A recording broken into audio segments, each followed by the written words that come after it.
I've been diabetic for over 17 years.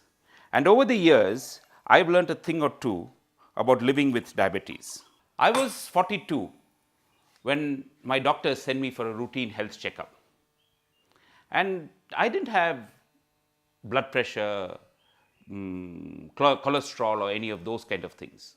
But I was diagnosed with borderline diabetes. And everybody thought that I was going to be really, really upset with this news. But I wasn't, because I come from a family of diabetics. My father, my brother, my uncles, even some of my aunts were all diabetic. So I thought, what the heck?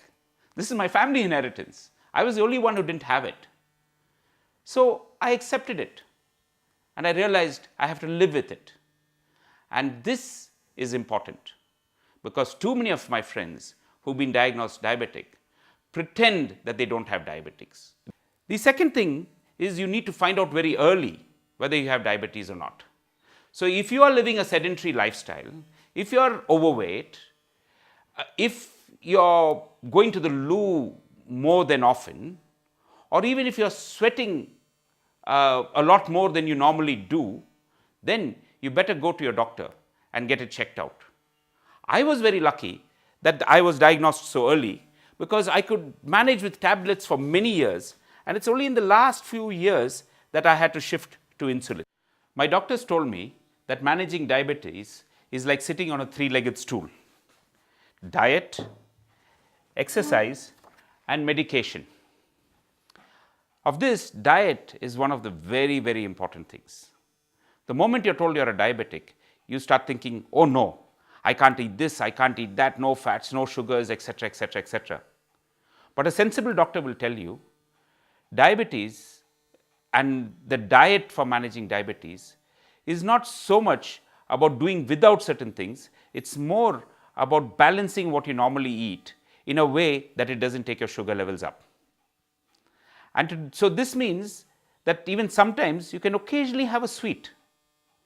But here's my personal advice. It's better to completely get that sweet taste out of your mouth, because it's addictive. What really helps is if you monitor your sugar levels very regularly. Here's something that every diabetic needs: a glucometer. This is a test that you can do at home on a daily basis. But the problem with this is that it tells you your sugar levels only at a particular point of time. What's much better is to do another test which will give you your sugar levels over a 3-month period. And this is something your doctor can tell you about. The second leg of the stool is exercise. Unfortunately, this is something I'm not very good at, and which is one of the reasons I ended up on insulin.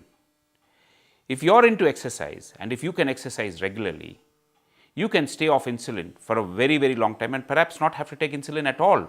You can manage your diabetes without having to inject, and with just oral medication.